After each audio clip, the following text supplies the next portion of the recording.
Hello student, welcome to English and Commerce Pathshala. This is Mahesh Nagar, and in today's video, as I told you to start your 12th class NCERT English Flamingo. So चलिए समझते हैं flamingo. Flamingo का हिंदी अर्थ होता है राजहंस, जैसे कि picture में भी यहाँ पर बना हुआ है। समझने की कोशिश करते हैं लिटरेचर को। देखिए, आप साहित्य को जब पढ़ते हैं तो उसको जब अंडरस्टैंड करते हैं तो आपको बड़ा प्लेजर मिलता है, बहुत खुशी मिलती है। ठीक है, सिचुएशन में अपने आप को ले जाने की कोशिश करिएगा, समझने की कोशिश करिएगा। जो लेसन है वो हिस्ट्रिकल इवेंट पर बेस्ड है, ऐतिहासिक है, और ऐतिहासिक जो कहानी है उसके ऊपर आधारित है, तो ये बहुत अच्छी स्टोरी आपको लगेगी। शुरू करते हैं। ऑथर के बारे में सबसे पहले पढ़ लेते हैं। तो ऑथर का नाम है अल्फोंस डॉडेट। इनका जन्म 1840 में हुआ था और 1897 में उनकी डेथ हुई, और ये एक फ्रेंच नॉवेलिस्ट थे, शॉर्ट स्टोरी राइटर थे। जो लास्ट लेसन है, जो ये लेसन हम पढ़ेंगे, वो उन दिनों की बात है जब लिखा गया था, या उन दिनों की बात इसमें लिखी गई है जब फ्रैंको और पर्शियन के बीच में युद्ध हुआ था 1870 और 1871 में। इस युद्ध में फ्रांस जो है उसको हार मिली थी प्रशिया के द्वारा, और प्रशिया की जो आर्मी उसको लीड जो कर रहा था वो बिस्मार्क कर रहा था। प्रशिया जो है वो उस समय, आज की स्थिति में हम देखें तो वो एरिया था जहाँ पर जर्मनी, पोलैंड और ऑस्ट्रिया के कुछ हिस्से शामिल है। उस हिस्से को पहले हम प्रशिया बोला करते थे 1870 में। इस स्टोरी में जो फ्रेंच की जो डिस्ट्रिक्ट थी उस समय की, जिसका नाम था अल्सेस एंड लॉरेन, ये दोनों ही जो है वो फ्रांस है वो हार गया था, और ये किसके हाथों में चली गई थी? प्रशिया के हाथों में चली गई थी। आगे स्टोरी को हम पढ़ते हैं और समझते हैं कि क्या क्या इस में है। चलिए स्टार्ट करते हैं, बिना रुके, बिना हेजिटेशन के आप उसको समझिएगा। एक एक वर्ड के मीनिंग में बताते चलूँगा आपको। So I request you to mark the word, and बहुत अच्छे वर्ड्स है जो कि आप रियल लाइफ में, अपनी डे टू डे लाइफ में भी यूज़ कर सकते हो। अगर आप स्पोकन इंग्लिश अच्छी करना चाहते हो, स्ट्रॉन्ग करना चाहते हो, तो you have to focus on the meaning of each and every word. चलिए स्टार्ट करते हैं। जो स्पीकर है, जो ऑथर है, वो कहता है, I started for school very late that morning and was in great dread of scolding. उस सुबह जब मैं स्कूल के लिए निकला तो मैं सुबह काफ़ी लेट हो चुका था, और मेरे अंदर काफ़ी ड्रीड यानी कि भय था, ऑफ स्कॉल्डिंग यानी कि डांट पड़ने का डर मुझे लगा था।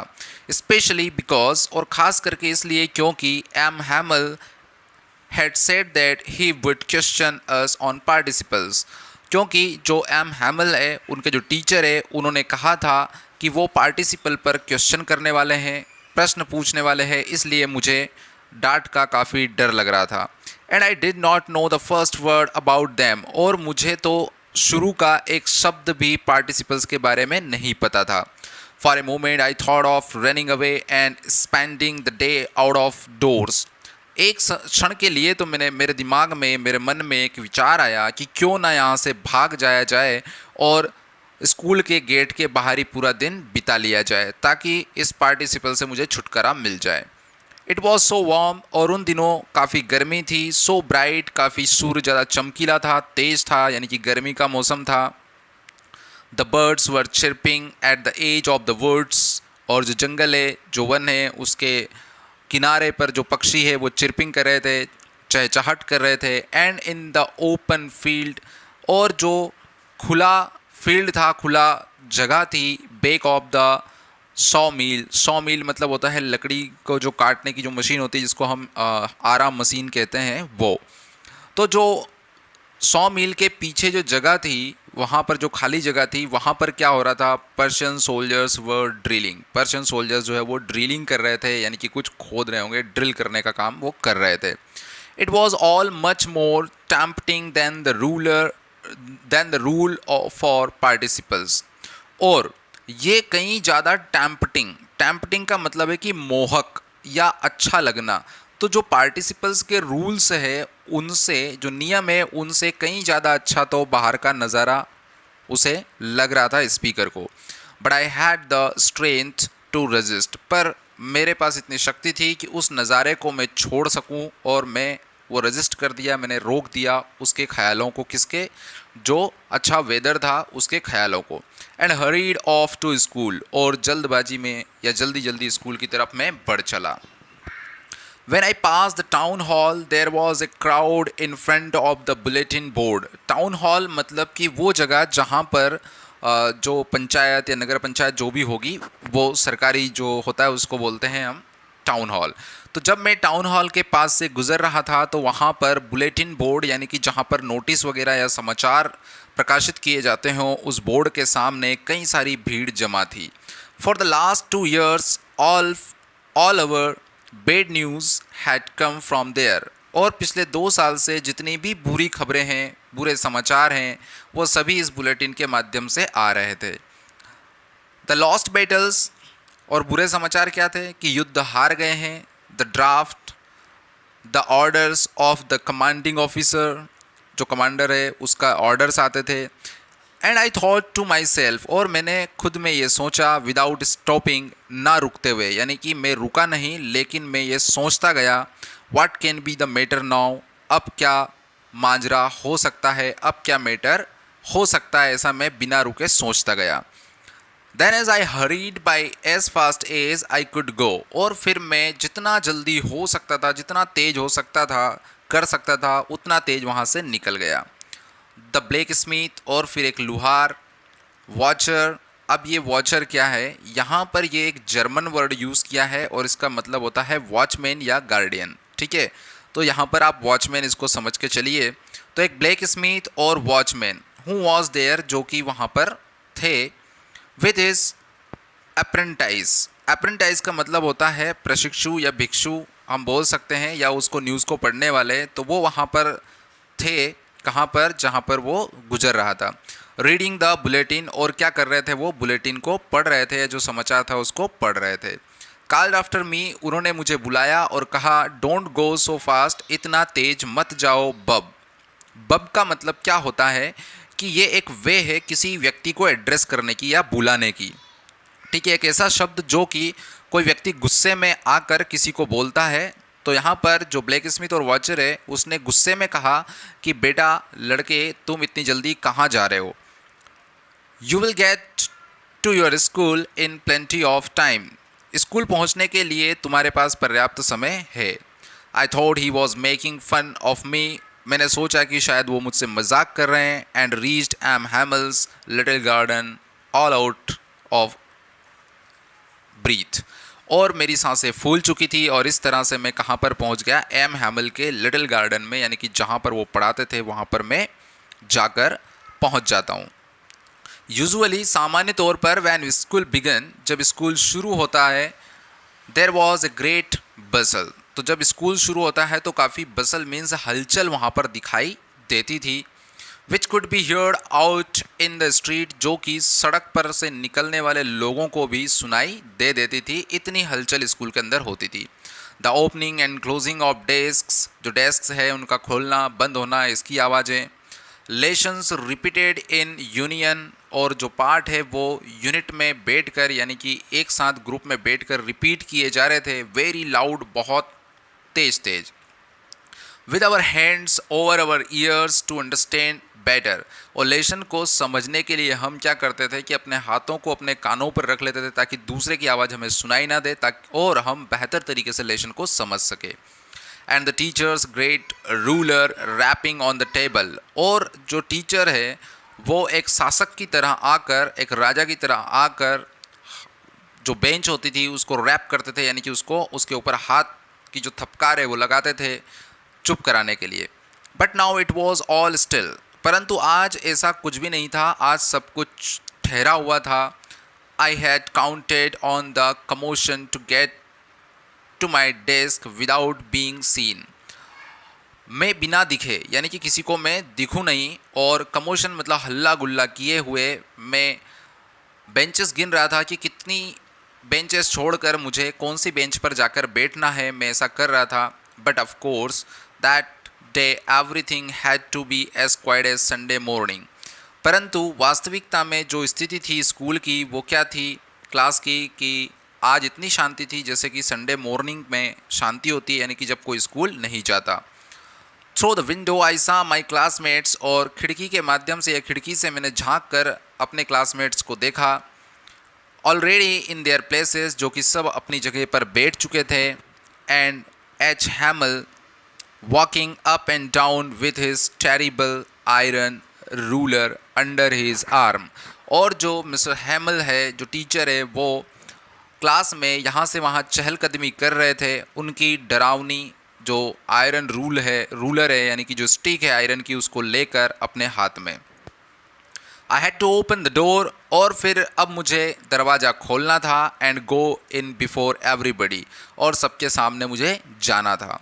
You can imagine how I blushed and how frightened I was, और आप इस बात की कल्पना कर सकते हो कि जब आप स्कूल में लेट हो गए हो और आप लेट जब स्कूल में पहुंचते हो तो किस तरह से ब्लशड मीन्स होता है शर्माना, तो किस तरह से शर्म मुझे आ रही होगी और किस तरह से मैं फ्राइटेंड यानी कि मैं डरा हुआ होऊंगा, ये इस बात की आप कल्पना कर सकते हो। स्पीकर हमें रीडर को ऐसा कह रहा है।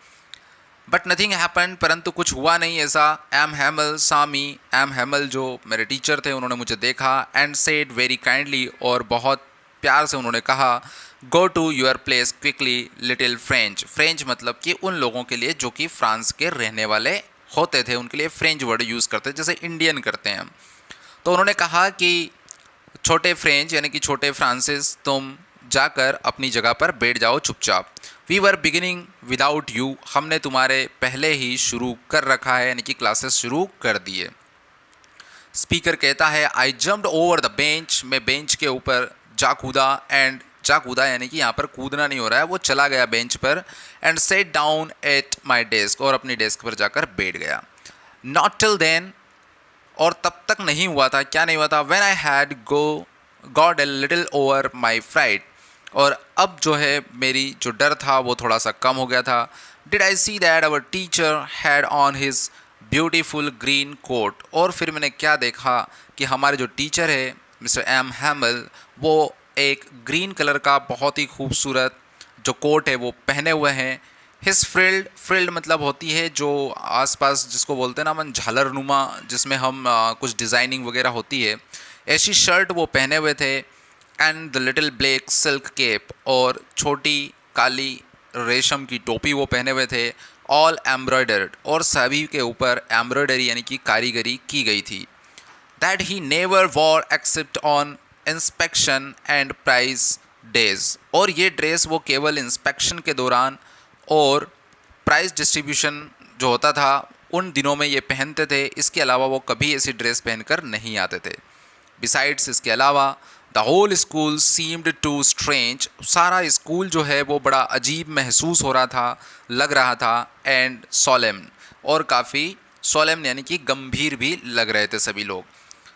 But the thing that surprised me most was to see, और जो सबसे बड़ी बात थी जिसने मुझे सबसे ज़्यादा सरप्राइज़ किया वो ये थी कि मैंने क्या देखता हूँ, on the back benches that were always empty, वो सारी बेंचेस जो कि पीछे लगी हुई है, जो कि हमेशा खाली रहती थी, वहाँ पर कोई बैठे थे। कौन बैठे थे? The village people sitting quietly like ourselves, जैसे हम लोग स्टूडेंट चुप बैठे थे उसी तरह से विलेज के पीपल जो है वो पीछे चुपचाप बैठे हुए थे। ओल्ड हाउसर, यहाँ पर ओल्ड मतलब बूढ़ा, हाउसर जो है वो एक ऐसे व्यक्ति के लिए यूज़ किया गया है जो कि प्रोटेक्शन या शेल्टर देता है। वो व्यक्ति बैठा था विथ हिज 3 कॉर्नर्ड हेड, अपनी एक टोपी वो पहने हुए थे जिसमें 3 कॉर्नर थे। द फॉर्मर मेयर, जो शहर का मेयर होता है पूर्व, वो बैठा था। द फॉर्मर पोस्ट मास्टर, और जो पूर्व पोस्ट मास्टर है वो बैठे हुए थे। एंड सेवरल अदर बिसाइड्स, और उनके अलावा वहाँ पर कई सारे लोग बैठे थे। एवरीबडी लुक्ड सैड, हर एक व्यक्ति जो है वो दुखी दिख रहा था। And Hauser had broad an old primer, primer का मतलब वैसे होता है कि एक तरह से भजन की पुस्तक या कुछ धार्मिक पुस्तक, तो उन्होंने अपनी एक प्राइमर जो है वो पुरानी बुक जो है वो लेकर आए थे। वो थम्ड एट द एजेस, और जो बेंच है उसके ऊपर उन्होंने अंगूठे के सहारे उसको रखा। And he held it open, और उन्होंने उसको ओपन किया। ऑन हिज नीज, अपने घुटनों पर रख कर, सॉरी बेंच पे नहीं, अपने घुटनों पर रख कर।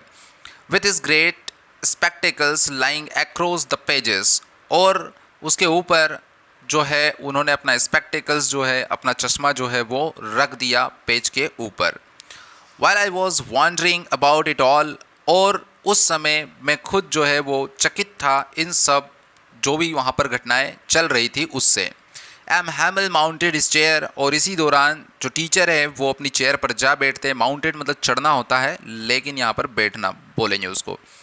And in the same grave and gentle tone, और उसी ग्रेव यानी कि बुझी हुई आवाज़ में और जेंटल टोन में उन्होंने कहा, he had used to me, जैसा कि उन्होंने मेरे लिए शब्द यूज़ किए थे जिस टोन में, उसी टोन में उन्होंने कहा, माई चिल्ड्रन, मेरे बच्चों, this is the last lesson I shall give you, तो ये आखिरी पार्ट होगा जो मैं तुम्हें अब पढ़ाने जा रहा हूँ।